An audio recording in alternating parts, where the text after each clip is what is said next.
Thank you for downloading, subscribing, and telling your friends about the North Carolina Food and Beverage Podcast, coming to you from the Kitchen Studios in downtown Raleigh. This episode is sponsored in part by Spot On, tech that helps your business grow. Request a demo at spoton.com. And GigPro. Change the way you find staff with GigPro. Learn more at gigpro.com/NCFB. And Joe Van Gogh Coffee, serving the community from seed to cup. And now, one's got idea diarrhea and the other is a hater. It's Max Trujillo and Matthew Weiss. Hello, and thank you for listening to the North Carolina Food and Beverage Podcast. I am your co-host, Max Trujillo. And I am your co-host, Matthew Weiss. And today in studio, we have the Sultana of sugar, the queen of cotton candy from Wonderpuff, Jackie Morin. Welcome. Ooh, hello. Snaps all around. Snaps all around. Hi, Give it hello, up. hello, hi. It's like I'm you're so happy to be sprinkling here. your fairy dust sugar all in the studio. I sure am. Yeah. I As you've feel been like known I to am. do on a TikTok video once or 1,000 times. Probably a couple of times. Yeah. Yeah. I really love TikTok, so let's not even touch on TikTok because I can talk about it all day. Yeah, well, yeah, Matt and I, we don't have a TikTok. We don't have a TikTok. I You don't should know if get anybody on it. wants to see us dancing, though. I mean, I do have some moves, I will say. Matt does have, there is a video out there. Actually, I deleted it out of respect to you, but don't you remember that? There's a video of us dancing, which is really awful. Yeah, but it's mainly you dancing, and it's me. We may have had a couple of drinks in us, and I'm walking around the room in a 360 fashion while you're in the middle doing like b-boy dancing, like doing your hip hop, this and that, and like you're rapping to like Tribe Called Quest. Oh, that one you deleted. Yeah. Even though I I'm glad. deleted it, saying it out loud is almost as embarrassing. So everyone just imagine Matt like hat sideways. He's got like the Brooklyn feel. He's like, "What's up? What's up?" the whole time. Come on now, bring it, recreate it, and bring it back to TikTok. Let's just say I may have had a sugar high, Come on now. which you are. Nice transition. You are famous, apparently, that you can get a contact sugar high from just being around you, and I'm feeling it right now. That is very true. I am very honored to cultivate that kind of energy. Yeah. Yeah. No, but seriously, like people are listening and they're like, okay, so what's going on here? What do you do? So you have a business called Wonderpuff. It's a cotton candy shop. And actually, so I've been introduced to you. This is usually Max's job to connect the dots of how we know each other. But I was doing a wine seminar out in Durham at my buddy's shop called Enoteca, who, strangely enough, was there that night when the said video you're talking about. When, How they know? And I can't remember. I'm blanking on her name right now. Liv. But no. Liv is the second connection. Oh. Told me that she's like, oh, we just went to Wonderpuff. You have to, and I had never heard about it. In your inbox yard, you're right next to Lawrence Barbecue and that whole awesome area at RTP, and so I was like, oh, that sounds cool. And her husband was like, or her partner, I don't really like cotton candy. But then I went to Wonderpuff, and that's not just cotton candy. And then I went to pick up some barbecue from Jake, and I saw Liv, and I met you. Liv Jorgensen Weiss, a good friend of the show. And she Not was like, Weiss, yeah. Weiss, yeah. She's like, you have to meet Jackie. And we talked, and I was like, you need to be on the show.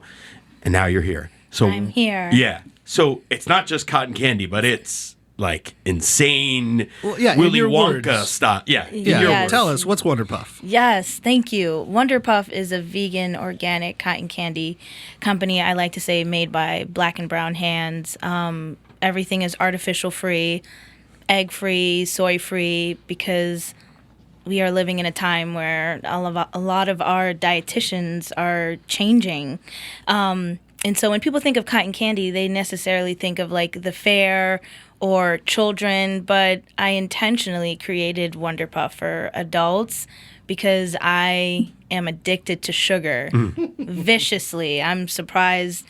Me and my friends, we make a dark joke saying like my foot's gonna come off one day just because I keep eating sugar and they're gonna have to like cut it off. Amputate it. Well, that's kind of like And also I have diabetes in my family, so I really need to calm down. But I'm just like, well, how can I create a world that is colorful and sweet, but also, accessible to everyone?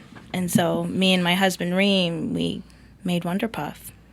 and you guys came. You were living in Miami. Yes. So we're both from South Florida. Reem is from Miami, and I'm from Fort Lauderdale area. Okay. Yeah.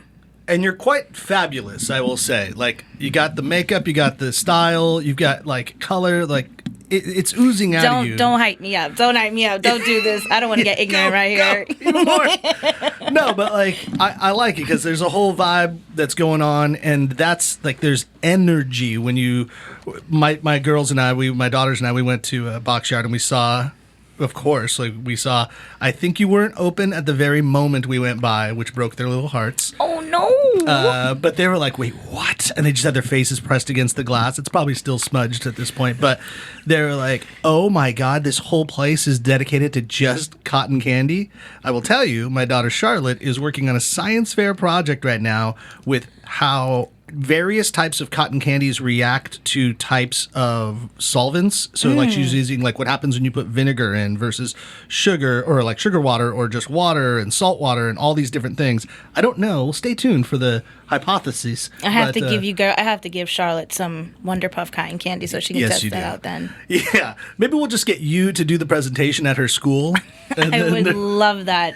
But I can't say no to children or school, so I'm most likely would say yes and bring the whole cotton candy machine and all 12 flavors out and then start serving it to the kids and then the lunch lady, and then it's just a party. And then Charlotte wouldn't just get an A on that project. She would just be like, you've got an A for the year. Yeah. That's right. Yeah. She would be that girl.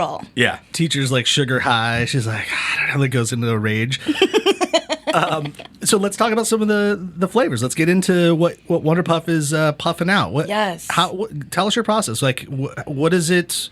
How are you making cotton candy? We've seen it before done at carnivals and all that, but is that the process? What are you doing? Yeah. So when we first started out, so this July would make it 5 years that Wonderpuff has existed in the Triangle.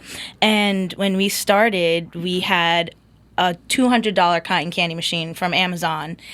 And we would do these events, and we would plug in our machine. We got sugar it was outsourced from Hawaii, but their main corporate, like, headquarters was from Arizona. Was it? It would cost like C&H pure cane sugar. That's the one. No. Don't you remember that? No. It's from Hawaii. C&H sugar. No. What is that? That must be a California What's G&H? G&H pure. Still cane doesn't ring a sugar. bell. I thought you were going to say GMO. I'm like, wait, who puts GMO in their sugar? But that would be an interesting take. No, but we would spend hundreds of dollars buying sugar that was already made for cotton candy machines. And my husband, Reem, who's also the accountant, was just like, dude, this is way too much money. This is not cost efficient. But I love the sugar so much because I just like, well, what's the easiest way we can push cotton candy out there? So we would get this Hawaiian sugar and get our Amazon cotton candy machine to these events, start spinning, and 20 minutes later, bam, the cotton candy machine would break right in front of everybody. It was so crushing. Oh. And then we started doing our own research and figuring out ways how we can make our own sugar in-house that is organic and vegan, and also the extracts are organic and vegan. And with so many trials and tribulations, Reem, I call him, he's literally my sugar daddy. Like, he's literally my sugar daddy. Despite the true definition of what that means. Definition. That's right. For outside of Wonderpuff, Reem is a real life sugar daddy. So he creates most of the flavors, and so a lot of the flavors that you see now is flavors that we have all year round.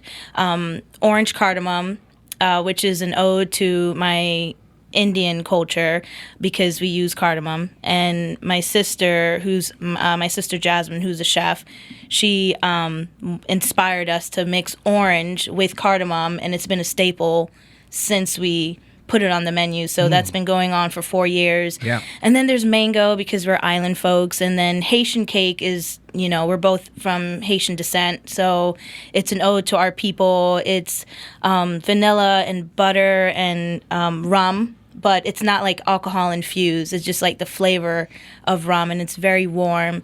And then we have, everyone's fans' favorite is the raspberry mojito.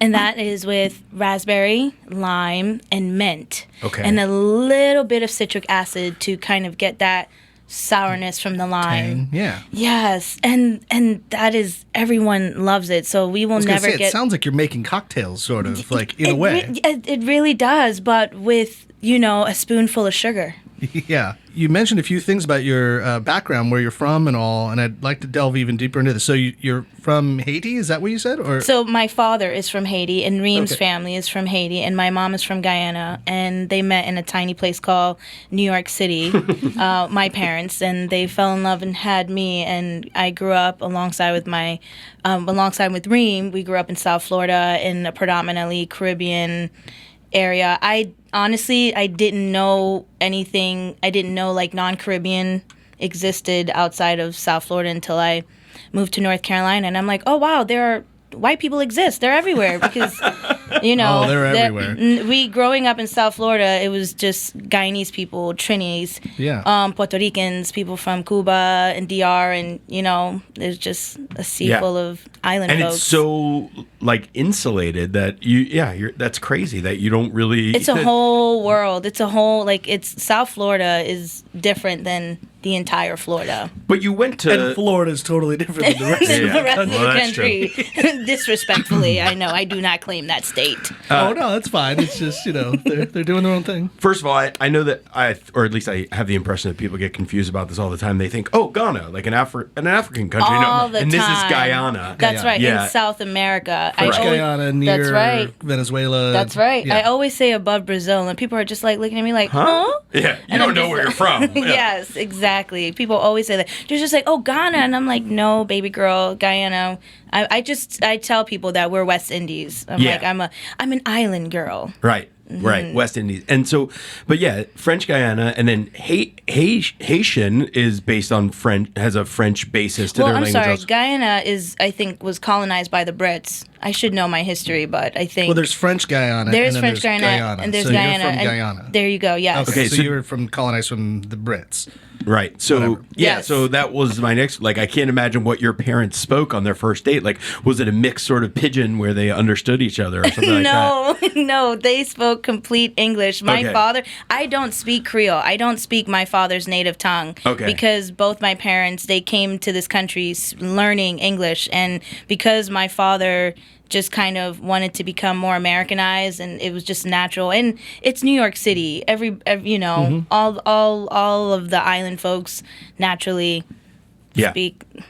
Which is the funniest thing. I mean, growing up in New York and around New York City, that like you think it's normal to have, island people, but. Yes, Manhattan is an island, but it's a cold island. It's not like the islands, you know? Exactly. And then I always thought to myself, like, it's so weird that you have so many Jamaicans and Puerto Ricans and stuff. Like, guys, why would you come here? It's cold, and you're used to growing up in, like, warm, Caribbean temperatures. Yeah, But- I know. I feel that. And big cities like New York City and Miami, South Florida is still with the palm trees and the oceans and the waters. It's literally our own world. And when you remove yourself from it and you come to a city like the Triangle, it's very different. But we're still so honored to have like the community ride with us the way they do and see our vision and see what we create with sugar, and they see our movement and our passion. And so many people love Wonderpuff. I want to ask you why you made your way to North Carolina, how that made any sense to you at all. But I would like to take a quick little moment to talk about our friends over at Spot On. Yeah. Because you have a small business. You recently became a brick and mortar. And I can only imagine the trials and tribulations of figuring out what POS system should I use? How should I create my inventory system? How should I have a payroll? How should I do all this back of the house stuff? And if only you knew Tanya Mineba from Spot On, she could have said, Jackie, I got the solution for you. I'm going to help you out. This is like the technology that the big chain restaurant who's successful down the street is using, but I can do it tailor-made for your business, for Wonderpuff, or whatever business you might have. So Spot On is a technology company, but with Spot On, business and technology is personal.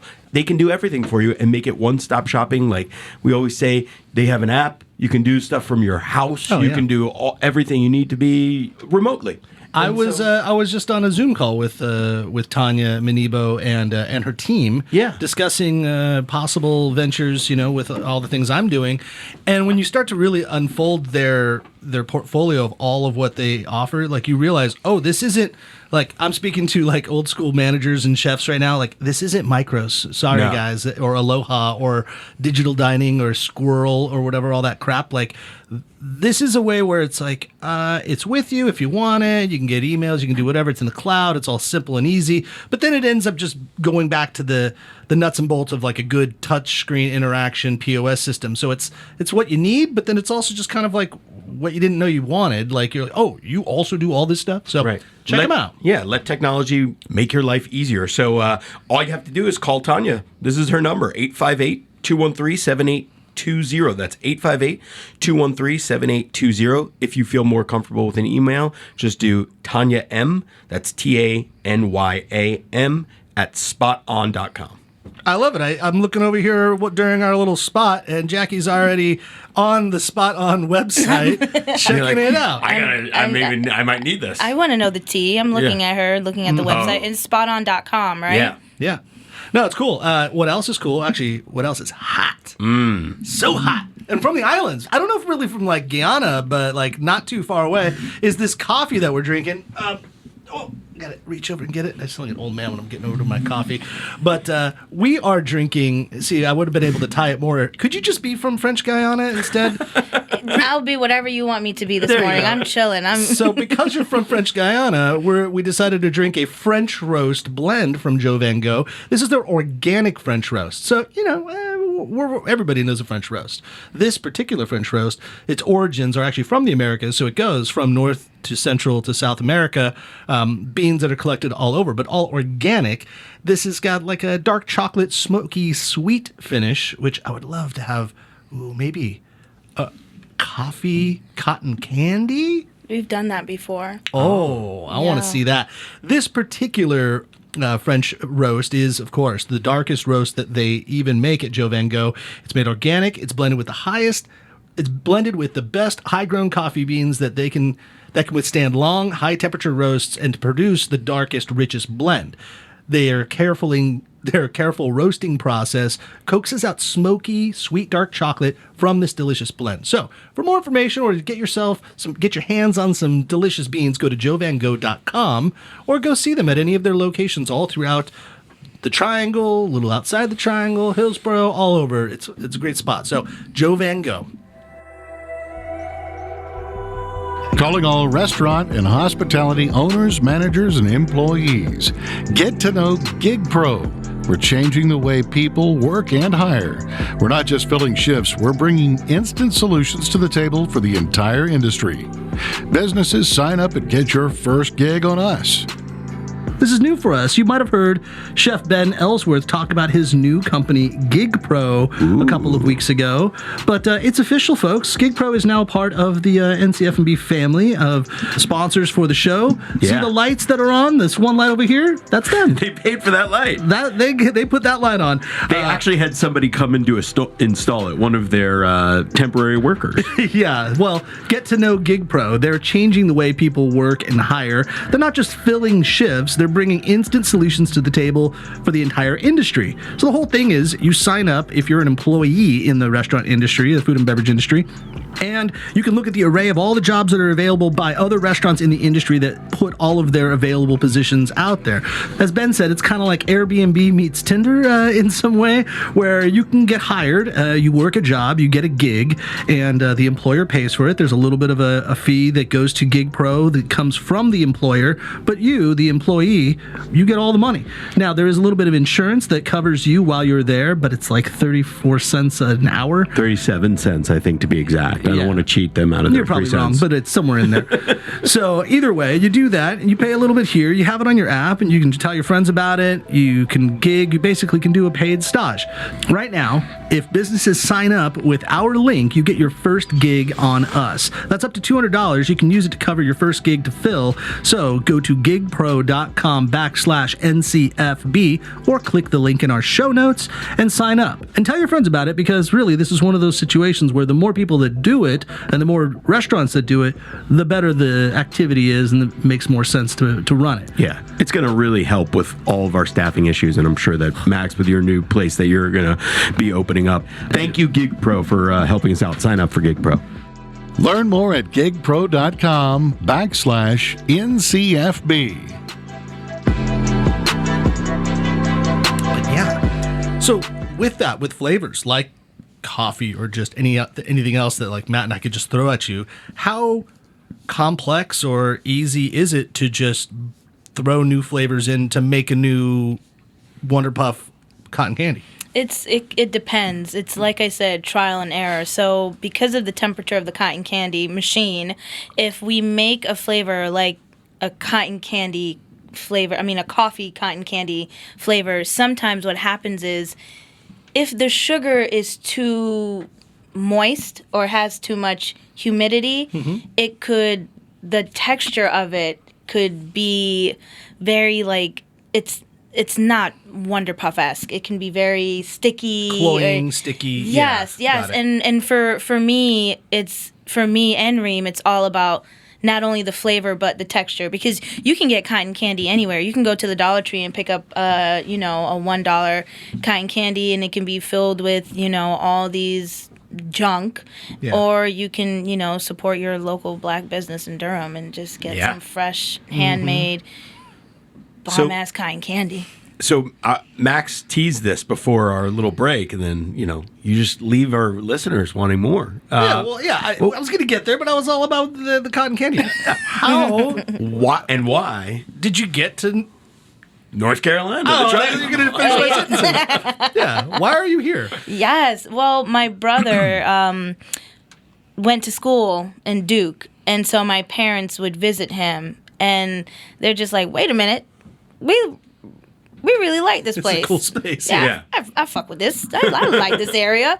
And at the time, we just grew really exhausted with South Florida. It's it was during the Trump era, and it just became a, I don't know, us as a society in general, just getting a lot more angry, and more things are getting more expensive, and the Triangle was very refreshing compared to, spending most of our lives in South Florida. And so we came here together as a family, and it was during a time where, because of the Trump era and, being aware of the violence of the world, it started to impact my health. So I'm just like, let's get the hell out of South Florida and let's go somewhere new.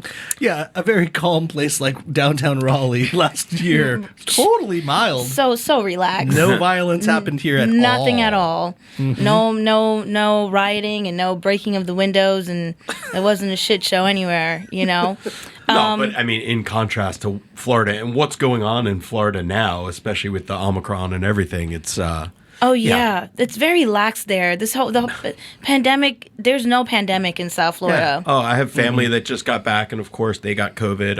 I'm sorry. Everybody to hear has that. COVID now, but have you seen the going back to TikTok, the little video of Super Mario Brothers, and it says those trying to avoid Omicron during the holidays, and it's just showing Super Mario jumping away from all these lasers and barely making it. Very apt.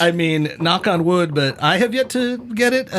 Probably now, because I've said this, between now and the release of this episode, I'll probably be laid up in bed. But God forbid, no, that would mean. I do not want that. I hate to say it, but I think we're all going to get it. But from what I hear, I hate to say it too. If there's a variant to get, this is the variant to get. This is the variant to get. Is the Omarion child.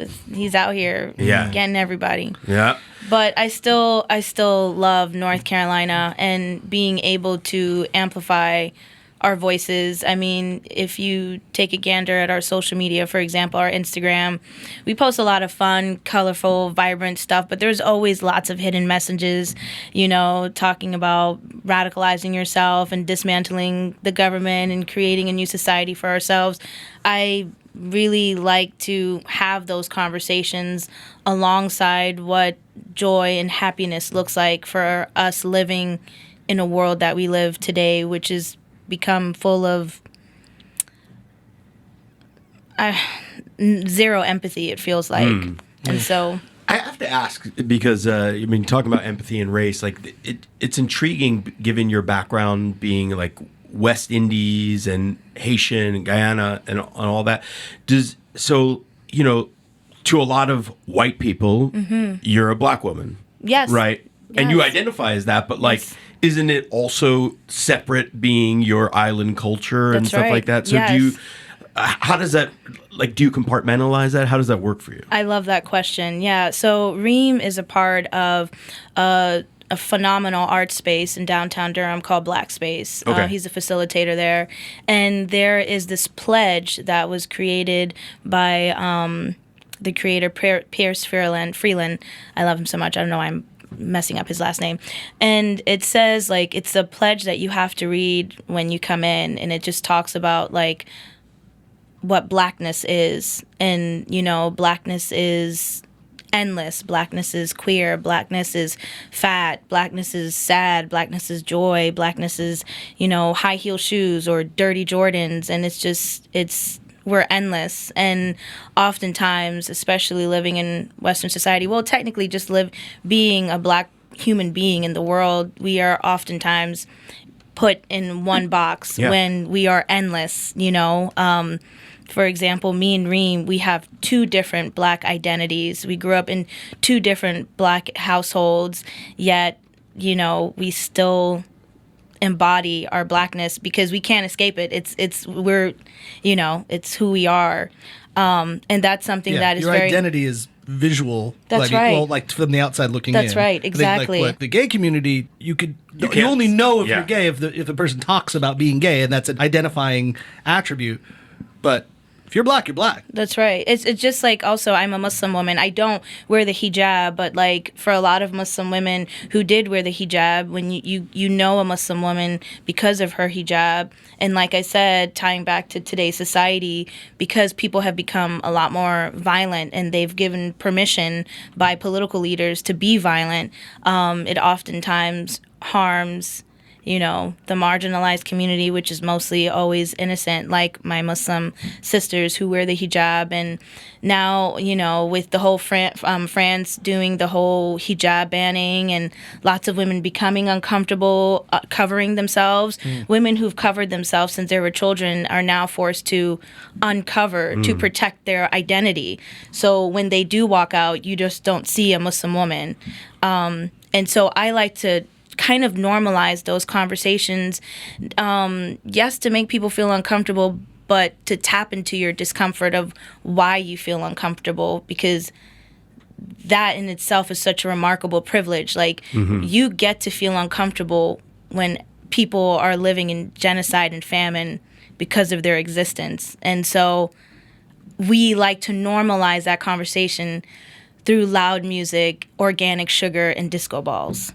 You said it so well. And I feel like society has just gone through a big, like, Band-Aid rip. Like, we've just ripped it off really fast of what's going to be tolerated in society nowadays. And it's like, because we don't need to tolerate all of the ignorance about, for one, it's like, identifying however you want to identify, whether you're an island person or from, Haiti or wherever you're from, or if you're just identified simply as a much larger category as black, let's say. Yes. You can look at it on the other side, right? Like, if you're white, well, what does that mean? And where are you from? Are you Northern Italian? Are you Swedish? Are you German? Are you, whatever? Like, I'm about as muddled of a race as you can be. I'm kind of this. I'm kind of that. That's right. But it's like, but we're all that, That's and right. Like, Matt and I are very different, quote unquote, white people, and I'm like half Latino, and so it's like we're all different. I mean, Elizabeth, I don't even know where you're from, but you're not the same as me. But who cares? We're all sitting in this room. We're all just kind of living life together, and I think, like, that's the best part, is we've just kind of ripped off that Band-Aid, and we're like, let's just stop assuming everything about people and just let people live their lives. Well, that would take education, which is not really it doesn't seem to exist in our world today, even though Google is free. I think it's happening more than it's ever happened, though. Most definitely. I try to keep a positive point of view on this, is that we're learning as a society rapidly more than we've ever learned, or more importantly, wanted to learn. Yes, that is true. That is true. I honestly thought that there would be a shift in the pandemic in 2020 when we were all locked down, and people did have time to educate themselves, and non-people of color kind of realize, oh, wait a minute, we are living in a horrific society, and nothing has changed except we have smartphones to talk about it. And I would like to go ahead. The problem there please. is, and we touched on this a little bit in last week's episode, is that people are in their own echo chamber. And I mean, I'm not saying anything new, but you have your Google thing on the phone, and why is Google so effective? Because it tells you what you want to hear. So that is if true. you want to your Google is different than someone else's Google, and it's Right. all about your algorithm. Right. Yes, and so if that you is want to true. believe what you want to believe, then it's going to validate that. And if you're a flat earther, you're going to find other articles on people who are trying to make the case that there's a flat earth, Yes. or Google whatever. me right. That's Google me right. right. 'Cause Yeah. you could find your answer, if whatever it is. But Yeah. so that's why one of the things I would encourage is to try to get out of your own box, and whatever it is you believe, whether you're right wing or left wing or somewhere in the middle, try to see other people's perspective, and that's when you get educated. That's right. And so to bring it back to your business, I'm wondering, like, has there been an incident where, especially coming from South Florida, and that ties into why cotton candy, like, have you had an incident where people come into your shop who might not be or might be very privileged and have been like, oh, but this is a cotton candy shop and this is black owned, and so maybe I'm going to think differently. Yes. If are you asking if I've ever encountered somebody problematic? Yeah. Because of race. I think because in your business. Sorry. yes. Yeah. No. Thank you. I think I carry so much love for life, even though I can also be extremely sad because of the way the world is. I think, and I'm also a very spiritual person, tied back to my Islamic religion. I think because I carry so much empathy and love for the world, I like to say that my spirit guides and my angels kind of protect me from dangerous people so far.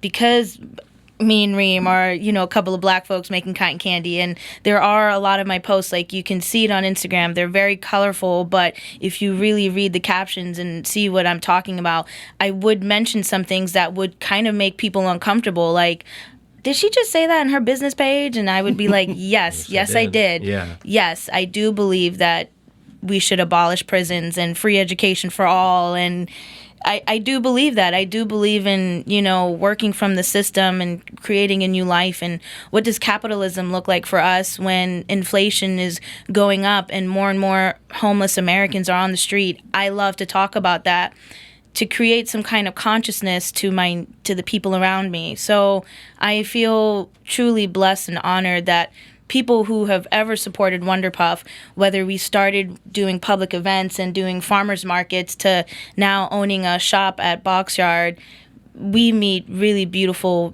individuals and, really awesome comrades and allies who want to have those conversations too.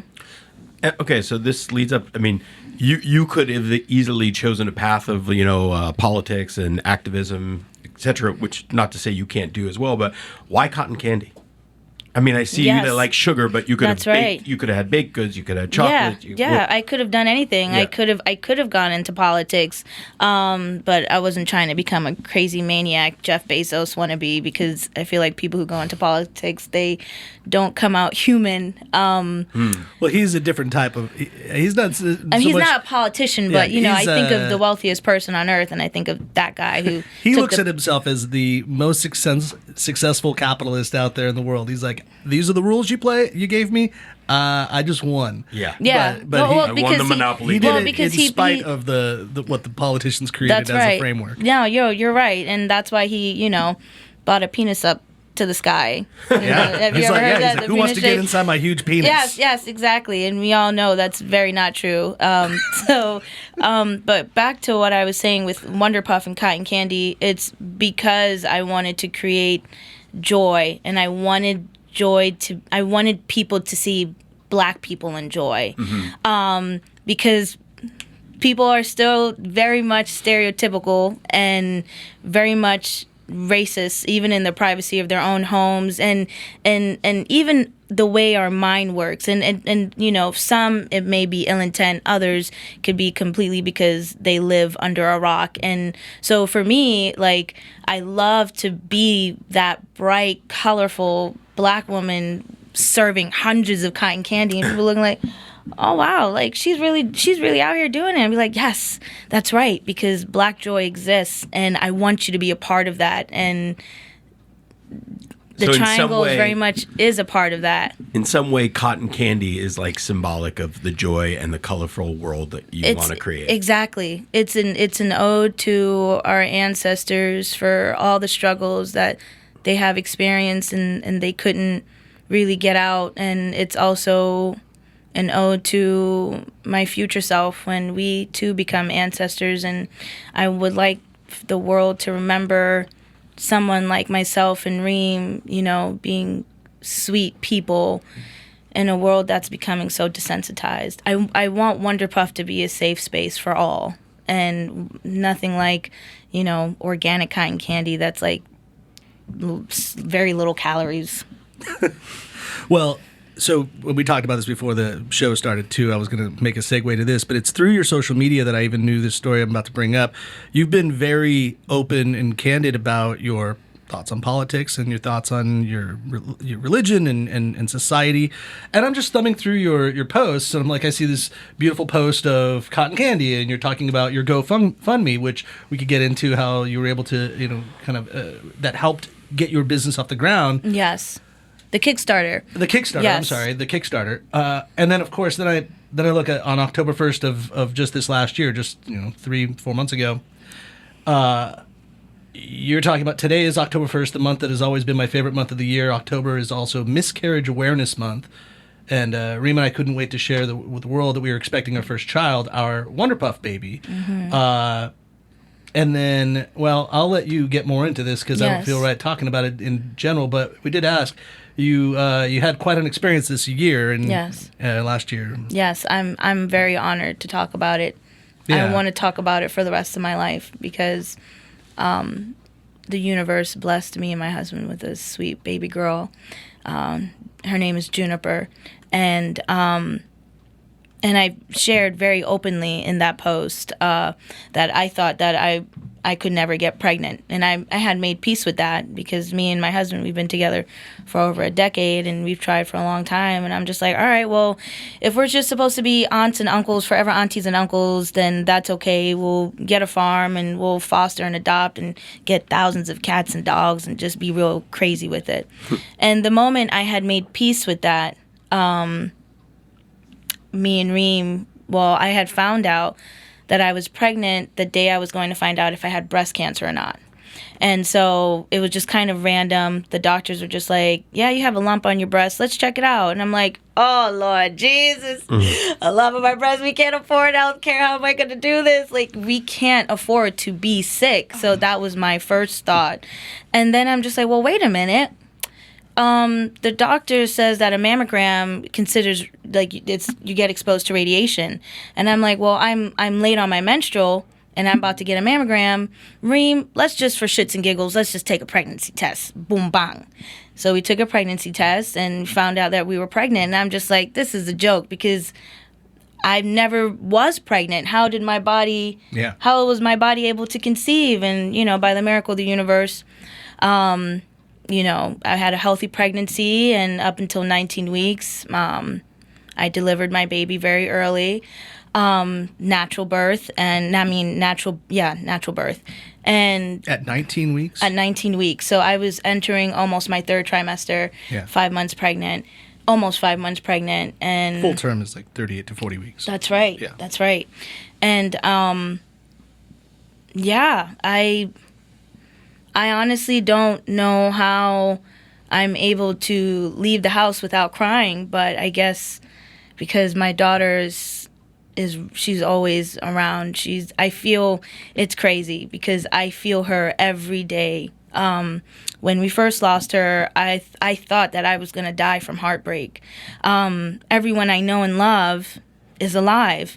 My mother, my father, my siblings, my grandparents who raised me. And so I thought, oh my goodness, the first person I lose is my child. And I did not think that I was going to see today. And by the mercy of my creator and my baby girl, I just have this undire sensation to live. And it's just like, whoa, because when people feel heartache and when people experience grief and when we lose someone we love, we often don't want to exist. Yeah. We want to go and be with them. And so for me, I have this burning desire to just continue to live. And I think it's because of Juniper. So I'm so grateful that we were able to share her story. Thank you so much for that. Thank you for sharing with us. Thank you for sharing. Yeah. I mean, when somebody deals with a crushing loss, and, I think we all have, and I certainly have, it takes so much to go forward. And I think, like you just saying that, gives some people who are experiencing similar feelings a hope, a light, and being like, okay, so this is how I could go forward. And that's right. I mean, that's an incredible just mindset to have. Yes, well, just like the famous vision from WandaVision, that last episode when he said, what is grief other than love persevering? I'm like, well, now grief is a part of my life, and instead of making grief my enemy, she just got to be my best friend, because it's an honor and an ode to my daughter and how much I love her. And two things I'd like to share before we go forward was that she looks exactly like Reem. And I thought that was super magical, that she was old enough to have our features, and she looked exactly like her father. And she had the most beautiful, blackest skin. And I knew that my first child would be a beautiful black girl. And one of my goals as a black woman and as a black mom to a black daughter was to amplify the love for our skin. Mm-hmm. Because we live in a society that still thinks that the black skin on the black woman is unworthy of anything. Mm-hmm. So I'd like to continue that love that I want to give to her, and to continue to love on my black women and my dark-skinned women and my dark-skinned people, because we still live in a world that doesn't really appreciate us. So yeah, thank you for letting me share that. Oh, thank you. Well, and just thank you for so many women, I've in my life known a lot of women that have experienced miscarriages and all. I heard a friend say to a friend about this, and it really stuck with me, is that many women have experienced a miscarriage, and they experience it by themselves. Maybe with their partner, but by themselves. And they felt shame that they shouldn't tell anybody that this is what happened to them. So, that's why, in the first trimester, don't tell anybody you're pregnant, because you lose it and all that. Yes. But a friend said to a friend when they lost the pregnancy, they said, you need to tell us, because you're going through so much grief right now. Why go it alone? That's right. And this is what friends are for. That's and this right. is what your community's for. That's and right. Like, why we ever thought that was something that you should be ashamed of, like you had something to do with it. That's you know what I mean? right. Like your body That's had something to right. do with it, or whatever. Is it's good to know that just you have a support system out there, and even if it's someone you don't know, even That's if you're right. listening to this podcast Yes. and you've never had Wonderpuff cotton candy and know Yes. Jackie, at least you know her story, and it might be similar to your own. And so, thank you. That's just a great way to kind of pull it together and realize in the end, aside from all that, Jackie makes cotton candy. Yes. And throws glitter up in the air. That's right. And loves life and does like fun things. That's right. Yeah, I mean, I think like it shows full circle that we can be tortured and we can have some demons or pain in our history. Yes. But that doesn't define us completely. It's part of who we are. That's right. And you just I always say that we can be happy and sad at the same time. That the human identity is infinite, and you can be both. And to normalize the conversation of pregnancy loss, however that looks like, because oftentimes women or people who have carried that child has gone through it by themselves. And so I made, with Reem's permission, I made a public, announcement, because the same way we would make an announcement if Juniper was still here, right, I would like to honor her and just let the world know, well, she existed at all. And so normalize those conversations, That's really an important thing, because that's so hard for people to do. I mean, it'd be hard because for of me the to shame, like you mentioned. Yeah. We carry so much shame. In the end, like, why? Why would you be ashamed? Exactly, exactly. Well, we know why, because society conditioned us that way. And that's why Wonderpuff is all about, like, my favorite word is radical, which is just like normalizing what makes you feel comfortable, because your neighbor next to you is going to see that and be like, oh, okay, well, Max and Matt, they can do this. I give myself permission to do the same thing, and it becomes a domino effect. And soon, one day, we'll all be free. Yeah. So, where do we go from here? I mean, where does Wonderpuff go from here? You've been open for. Oh, go ahead. Well, my question: what machine are you using now? And assuming that it's not from Jeff Bezos. Yes. Oh my goodness, we are using a state-of-the-art cotton candy machine by Gogh Metal. Thank goodness. Does it look like a penis? Thank God it does not. It actually looks like other body parts. Nice. Okay, and now I can say that I empathize with everything you said except the dirty Jordans part. Like, come on, clean your Jordans, man. Like, you worked hard for those. I know. Keep them clean. Yes, big facts. but no, seriously. So like the machine you're working with now, it doesn't break down. No, it's thankfully. good. It makes great cotton candy. It does. And yeah, I mean, so you have the brick and mortar now. I only know because our buddy James Johnson, who's doing the full steam, making pizzas out there. Yes, I love Chef James. Yep. And I was just there on New Year's Eve to get a bunch of barbecue from Lawrence, from Jake. Yeah, Chef Jake is lit.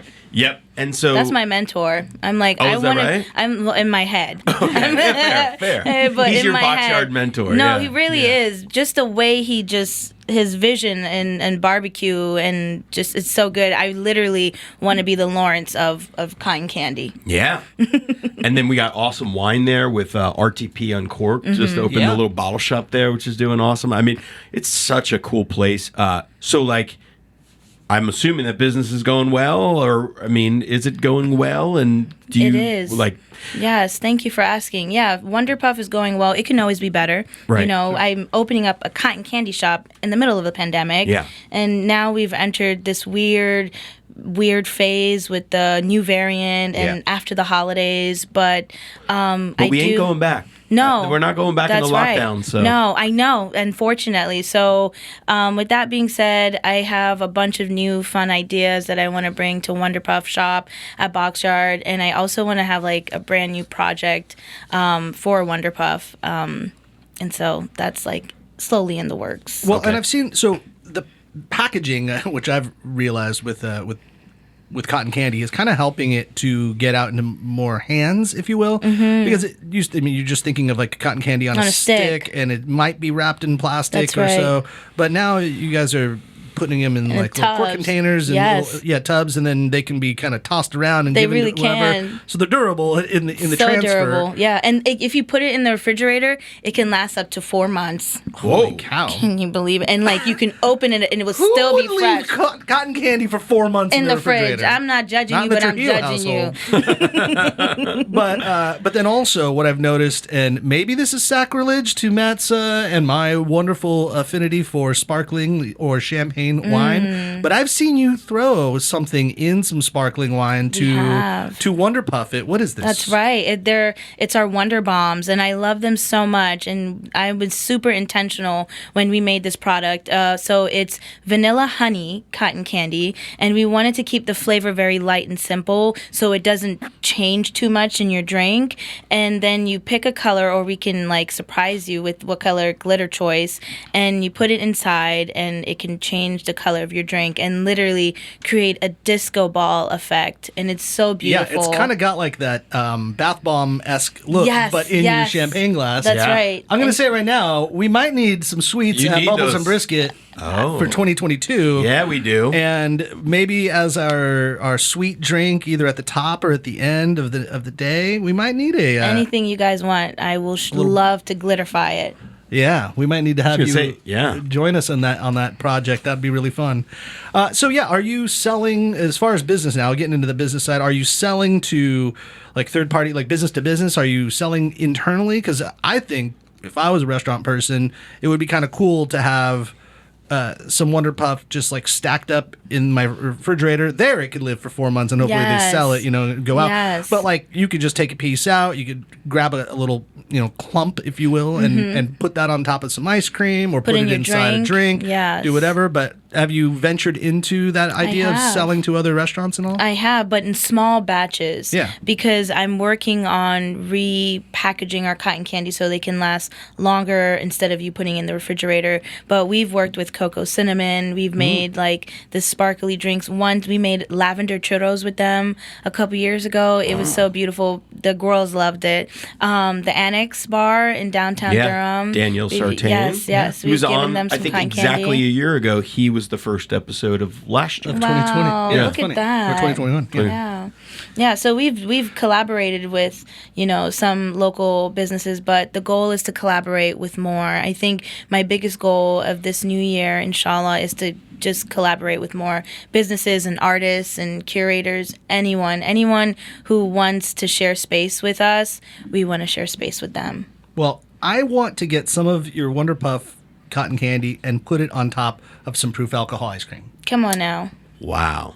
I mean, right there would just be beautiful. Man, maybe we get a little sparkling wine from Triangle Wine Company, and we got a little sparkling, a little dessert, a little Coke, a little Wonderpuff cotton candy on top. I think that's like a 3-course meal. NCFB ball. Oh, there it is. Because proof alcohol ice cream makes you think differently about dessert. With 7% ABV in every pint of ice cream, you have flavors like coconut rum or bourbon caramel, strawberry moonshine. Look at you perking up over there. You've seen all those flavors. So how about we add those to some of the things like your orange cardamom, or whatever you're thinking of doing out there. So go to proofalcoholicecream.com, click the link in our show notes, or look for the branded freezer in any of the Triangle Wine Companies, Harris Teeters, wherever you see, Lowe's shopping centers.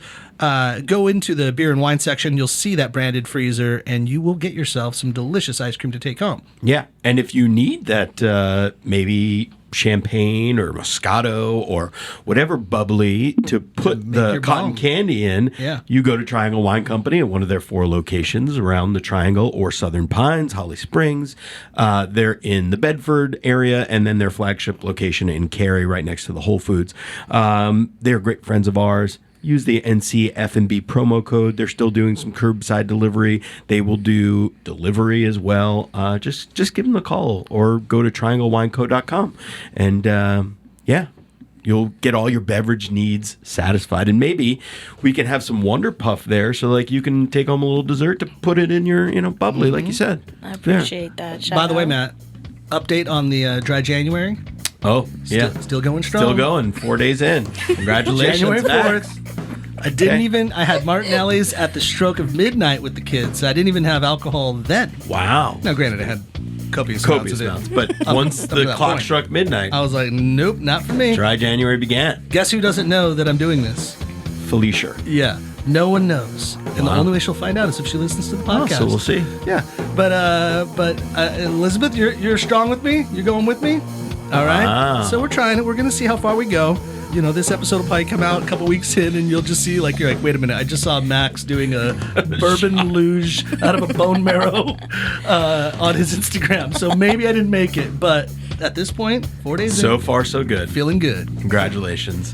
Well, Jackie, listen, this has been, I mean, I don't even know what else to say. It feels like you're here on this earth with us, but somehow you're existing on a different plane. So Yes. that's what Wonderpuff should probably make you feel like. So everybody out there, go to Boxyard RTP, get yourself some Wonderpuff, and you will eat extremely merrily. Thanks for listening to the NCFB podcast. And if you've stuck with us this long, review us on iTunes, and remember, 5 stars are encouraged.